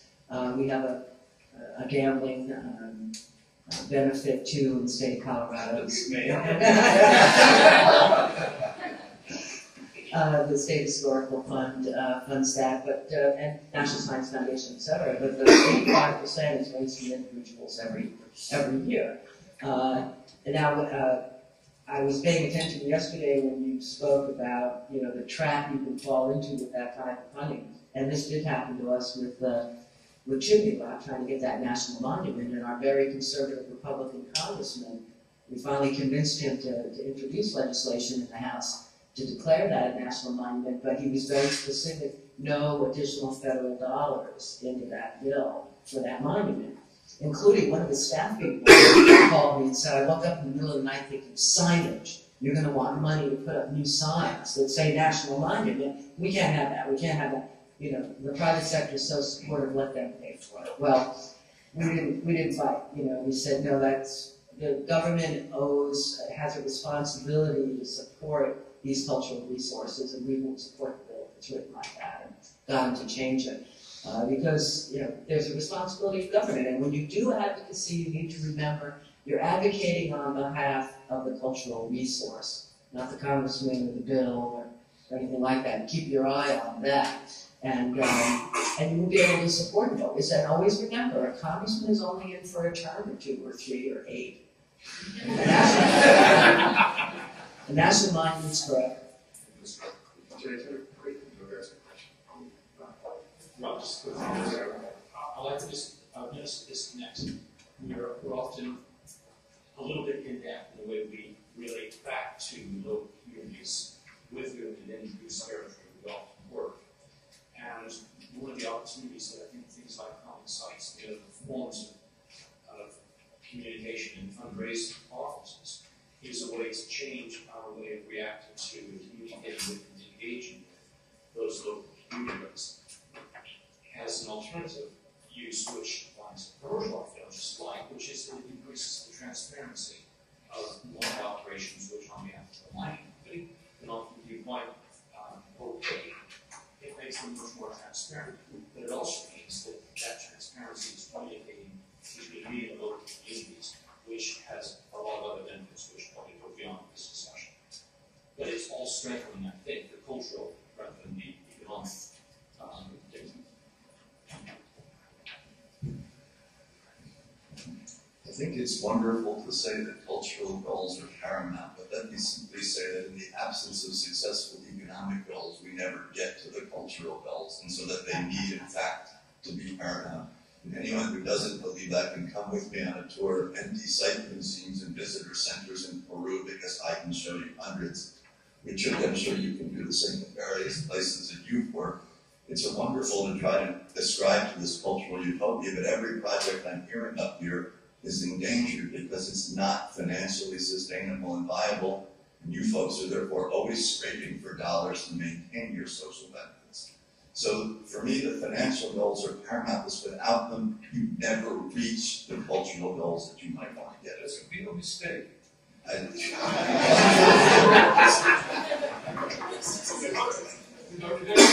People teaching right now, I got this from some guy from the bank to treat department to sort of a management course for local sites.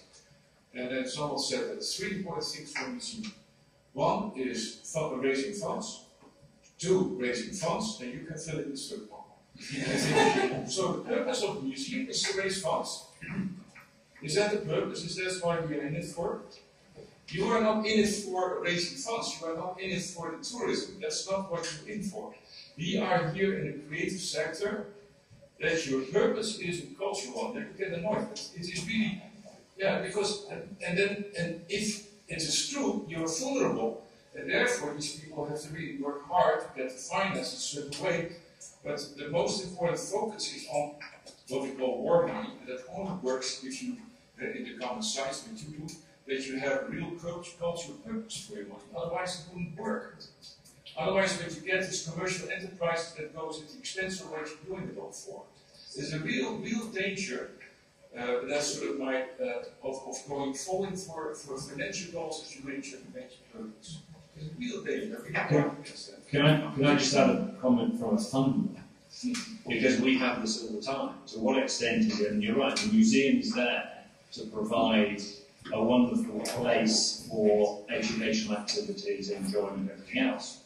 But if it doesn't have the money to stay open and pay the bills, it is a museum, and that is the continual balance. And actually, it's about having an economic model that allows whatever excessive income over expenditure to be plowed back into it. And that's the difference. It's not people talk about profit and loss and all that. And what we've tried to do through the fact that we've had the economic crisis and the recession is build the capacity, and the SS Great Britain that I showed is a really good example, to build the capacity so that in the lean years they have something to draw on, an endowment, so that they can carry on in those lean years. Now, they were incredibly lucky. On that site, they were able to redevelop a whole suite of offices and shops and residential to create the Brunel Institute and Archive from the university, so the university paid the trust, and they had an economic model to do it. If you don't have that basic foundation, you won't get a grant from Harris Roger. Sorry, it's Saturday morning, I'm off the way. Well, I think you're right, Jeff, in 1 second, because I want to draw a distinction before we hear from you, because I think there is an important distinction here that has to do with scale.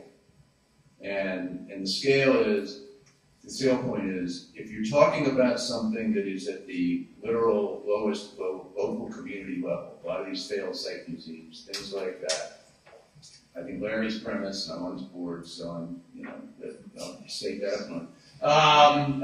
Larry's premise, my premise in a sense, is that you can't do those things without creating legitimate economic value at the community level. If the community doesn't get something out of it, and this has been fundamental to Ostrin's analysis of common pool resources. It's fundamental to everything. It's in Apsara's paper. If you can't get to those people real value, they won't value it and they will let it rot. Now you go to the next scale. Now I ran Philadelphia Zoo for 6 years as a part-time job. So I have been in I got to raise $50 million a year environment. Just to keep the doors open. At that level, you have to demonstrate values that are not financial values. I mean, it was important, because when I started, we weren't breaking even. It is important that you show your donors that you're in fact breaking even. But you better have some other story to tell that has to do, in that case, with environment, or you're not going to raise it. Sorry. Yeah, well, I was just trying to go back to that. This time I agree with you.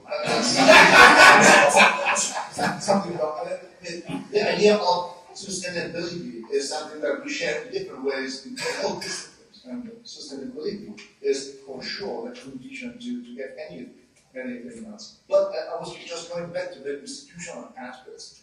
I have the feeling, while this discussion is going on, of a very, sorry to say, a very biased Western Anglo-Saxon climate in this conference. I mean, the institutions we are dealing with are different in the rest of the world. And I mean, philanthropy is a bloody US phenomenon, invented in the Middle Ages, but it's there. Our rich people buy football teams. Goddamn football. If you're teaching to Chinese students, or if you're teaching we teach fundraising in Italy in my program, but it's really an ideological course. It doesn't work. So we teach for future generations, but that's kind of unfair game. I mean, the sustainability is, unless we are in the hand of huge funder philanthropists all over the world, in the new colonialism, financial colonialism by foundation, we have to find feasible, doable ways in local community, in the sense of local government and local administration. And that is, I think, more than economic in abstract terms, with this emphasis on institutions and how to deal with the institutional aspects, I think it's crucial for archaeologists. Just to underscore your philanthropy point, the average American man, woman, and child gives about $600 a year to charity. The average British adult gives 40 pounds. I pay 21% of VAT. Yeah. Here it's The entire structure is driven around huge taxes taxes pay for these things, hence everything becomes government driven. In the US, the philanthropy model is unique in the world. Nowhere else in the world do people give away money like they do in the US. Well, yeah, but we can give it away so they get money taken off their taxes. Well, sure. Yeah. Goodwill and get it taxes. Yeah, sure, but that's the form of financing. That's all I'm saying. Is that's the financing institution that exists. And you're right, everywhere in the world has a completely different financial institution. You can't generalize from one country to the other in terms of how these mechanisms are going to work. You can't. Just to say, you can't.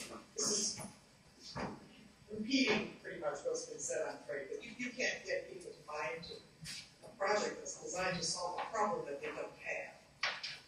So, poor communities don't usually put preservation of rock art as their first issue of concern. Their issue of concern is food and AIDS. And so, and frankly, I think archaeologists probably need to put those concerns ahead of some of their own interests as well. So I'm all for preservation, but I think perhaps it has to be a byproduct of the development projects that we do that really have a more humanitarian goal. So I'm not against preservation, but I'm against putting that as the main goal of economic development. It's just, to me, it's not ethical, but it's also not logical. You said local communities, actually governments think the same way. The reason John Major created the lottery was because he said you will never ever compete, as I said in my paper, with the big departments of health, defence, welfare. Therefore, if you want some more money for all your, and actually he was quite interested, but not many ministers are, for the heritage, you will have to find a different funding source. And the UK has come up with this scheme, and it's in equal work. The licence for the lottery will carry on to 2023. I will retire by then. It will go on forever. No government minister is going to stop the good causes for the lottery. And I said local communities, and I talked about impoverished communities, but it doesn't have to just be impoverished communities. It's not. Well, give me a third of our budget like that. Same reaction. Yeah. We don't want to go to London School, sorry, but also business podcast. It's one of them like that, and allow them to talk about around the planets to say anything.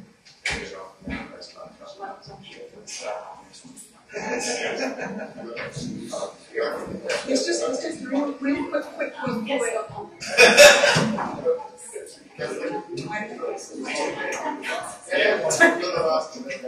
just really quick one comment on the last comment on people's priorities of their real day-to-day life. Is that we've had a lot of very interesting discussions and fascinating intellectual arguments and ethical arguments and economic or not quite economic arguments, but this, unless I've missed people or somebody hiding this back to come out this afternoon, we've not had anything from the perspective of people undertaking development work in developing countries. And there's a kind of little vacuum there, which we could maybe do if there's a later conference in years to come, to fill that gap with the lived experience, both of people who live in developing countries, who might get grants to come and talk, but also people who are working there to share their successes and sometimes their failures. As the conference we try to do exactly that, but that's just become a disconnect between the two worlds. It's very hard to bridge. So you'll think like any final comments on the panel report. Just going to make one comment about a programme called Hearts for People, because it's a programme we've helped fund local authorities in the Gangloff Fund, and it's to improve areas of green space throughout cities of Britain. And it was a point that I think Terry made about vandalism, and local authorities haven't been investing in their parks because they can't afford to, and there's no statutory duty to do so. And a lot of the parks were created by philanthropists in the 19th century. And the lottery has actually funded, I forget the total amount, but it's a lot of money, not quite a billion, but getting on for a billion, for the parks for people to enjoy for no other reason than they can go out and, whether they have a job or not, but to enjoy it during the daytime and night time. Because of the refurbishment of those parks, vandalism has gone down, behaviour in the area has improved, in all sorts of ways. So actually, improving the environment is actually a social benefit, and we can't keep them both much. Just one point, very important point that was made about the larger context of poverty, AIDS, etc. And I think in the case of Bewley scale, one of the things that has actually happened is that the centre that we created, which has become a venue that's been used for meetings, and particularly for meetings between the leadership and the outside world in certain sort of high-profile instances, that has actually become a forum where some of those issues are dealt with and some positive outcomes of capitalism. But quantifying all of this is difficult. So one feels that one is achieving something despite the problems. Thank you, Lance. Nice.